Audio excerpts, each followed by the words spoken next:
सृष्टि बचपन से ही दिखने में सुंदर नहीं थी, लेकिन अमीर बाप की बेटी सृष्टि पर उसकी माँ जान छिड़कती। मेरी बेटी कितनी प्यारी है, भगवान सबको सृष्टि जैसी बेटी दे।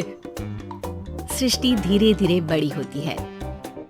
एक दिन सृष्टि की सहेली कहती है, तू दिखने में कितनी अजीब सी है, लेकिन मैं जानती हूँ हम सब में सबसे अच्छी शादी तो तेरी ही होगी। तेरे पापा अमीर जो हैं। और बता नहीं सकते यार, दहेज तो हर कोई देता है, ये क्या ज्यादा ले जाएगी अपने पति के लिए? अरे बड़े शहर में कोठी है इसके पापा की।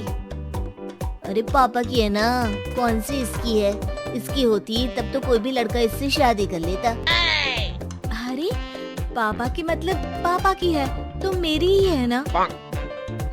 किसने कहा? अब तेरी तो तब होगी ना जब तेरा भाई ना हो। वैसे भी शादी के बाद सारी प्रॉपर्टी भाई के नाम होती है।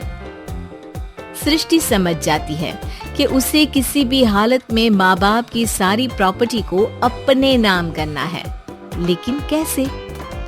एक दिन सृष्टि का भाई शीनू कहता है, बहन क्या कर रही है? तुझसे एक बात करनी है।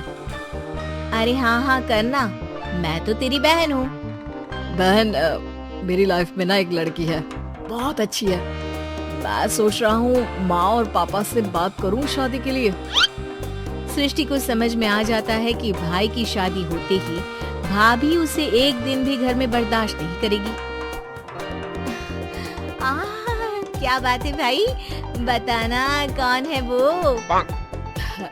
यार वो बहुत अच्छी लड़की है, पढ़ी लिखी है, मेरे साथ जॉब भी करती है। बस एक प्रॉब्लम है। हाँ प्रॉब्लम? क्या प्रॉब्लम है भाई? यार वो शादीशुदा है, लेकिन उसके पति ने उसे सिर्फ इसलिए छोड़ दिया क्योंकि उसके माँ बाप दहेज नहीं दे पाए। सृष्टि ये सुनकर न जाने क्यों खुश हो जाती है। अरे भाई तो क्या हुआ, लड़की तुझे तो पसंद है ना? शीनू को लगता है कि बहन उसे समझ रही है। वो इस बात से अनजान होता है कि उसकी बहन की मंशा पूरा घर हड़पने की है। सृष्टि अपनी माँ से कहती है, मम्मी मुझे तो बहुत चिंता है, पता है शीनू क्या कर रहा है? अरे क्या कर रहा है, वो तो काम पर जाता है और वापस घर आता है। नहीं ना माँ, वो यही तो नहीं कर रहा, बाकी सब कर रहा है। आपको पता है उससे प्यार है, और वो भी एक शादीशुदा लड़की से। ये क्या हो गया, मैं सोसाइटी में क्या मुंह दिखाऊंगी? अरे तेरे पापा तो यही कहेंगे कि मैंने ही उसे बिगाड़ दिया है। माँ देखो, मेरी बात मानो, पापा पर भी विश्वास करने की जरूरत नहीं है। अब आप ही बताओ, पापा इतनी देर घर के बाहर रहते हैं क्यों? बोलो। अरे बेटा वो तो नौकरी करते हैं ना। तू बहुत भोली है माँ, पापा का ऑफिस तो 7 बजे खत्म हो जाता है, लेकिन देखो कितनी देर से आते हैं। अरे नहीं बेटा, ऐसी कोई बात नहीं है। सृष्टि माँ को एक औरत से बात करते पिता की फोटो दिखाती है। देखो माँ कैसे हैं पापा, मैं ना कहती थी कि पापा सही नहीं है। मैं तेरे पापा से बात करूंगी, दे फोटो मुझे। ओ माँ, वो तो डिलीट हो गई। लेकिन चल, तूने तो देख लिया ना, पापा से बाद में बात कर लेना। और हाँ, मेरा नाम बिल्कुल मत लेना। हाँ माँ। अब क्या था, सृष्टि के माँ और पिता के बीच झगड़ा होना शुरू हो जाता है।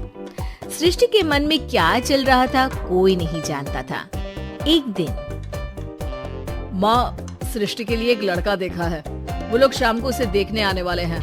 और हाँ माँ, एक खुशखबरी, मैं और पापा मिलकर एक नया बिजनेस ट्राई कर रहे हैं। शाम को लड़का आता है, सांवले रंग का। सृष्टि को तो बिल्कुल भी पसंद नहीं आता।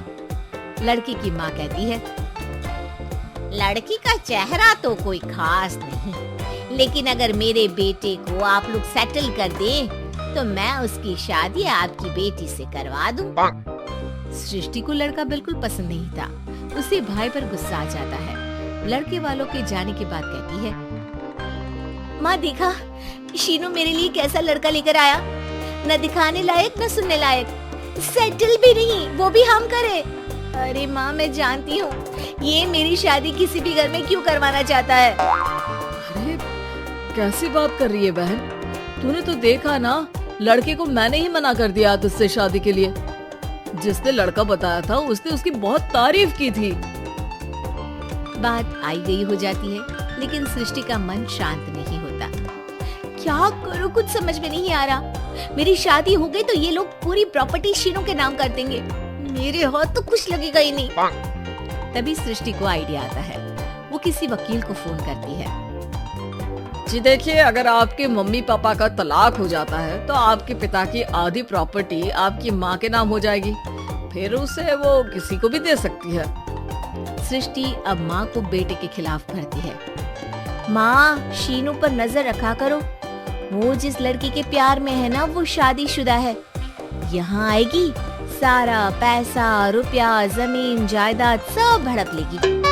पापा का भी हाल तुमसे छुपा नहीं है। ऐसा ना हो कि मैं और आप एक दिन सड़क पर भीख मांगे।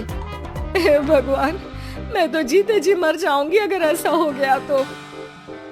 ऐसा हो गया नहीं माँ, ऐसा ही होगा। अभी समय है, आगे का सोच लो। मैं तो कहती हूँ पापा से आधी प्रॉपर्टी लेकर अलग हो जाओ। पापा की आधी प्रॉपर्टी भी हम लोगों को अगर मिल जाती है ना, तो अगले 7 जन्म सफल समझो। बेचारी माँ बेटी के कहने पर पति से तलाक लेकर अलग हो जाती है। सृष्टि अब पैसों से गाड़ी और अपने दूसरे महंगे शौक पूरे करने लगी। उसके दोस्त भी उसके पैसे इस्तेमाल करते। सृष्टि, कल तुम कहाँ थी? मैं सारा दिन घर पर अकेली थी। तो मैं क्या करूं? मैंने ठेका तो नहीं लिया है ना तुम्हें संभालने का। माँ को सृष्टि से ये उम्मीद नहीं थी। वो बैठकर रोने लगती है। वहीं उसका पति यानी कि सृष्टि के पिता आ जाते हैं। मैं जानता था कि तुम्हारा यही हाल होगा, तो आपने मुझे रोका क्यों नहीं? मैं रोकता तो तुम रुकती क्या? सृष्टि के कहने पर तुमने मुझ पर अपने बेटे पर शक किया, लेकिन तुम ये भूल गई कि कैसे हम दोनों ने मिलकर जीवन में इतना सब खड़ा किया।